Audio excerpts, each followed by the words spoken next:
Hello Baburam sir नमस्कार। नमस्कार। हजुर पनि अनेक गर्नुहुन्छ, कहाँ जानुभयो यो झोला भिरेर चामलको?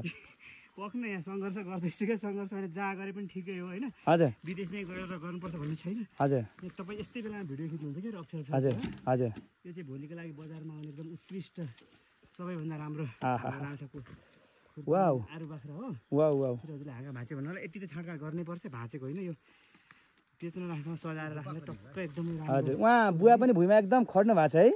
हजुरहरू त बाउ छोरा पनि दाजुभाइ जस्तो देखिन्छ, किन हो? त्यही भएर मलाई यहाँ लाइनमा लगाएर यहाँ पुर्याइसक्नु भएको थियो, रुखको टुप्पैमा पुर्याइसक्नु भएको छ। हजुर हजुर अप्ठ्यारो पुर्याइसक्नु भएको छ। हजुर एकदमै दामी छ हजुर। हजुर हजुरलाई चाहियो भने अर्डर गर्न सक्नुहुन्छ।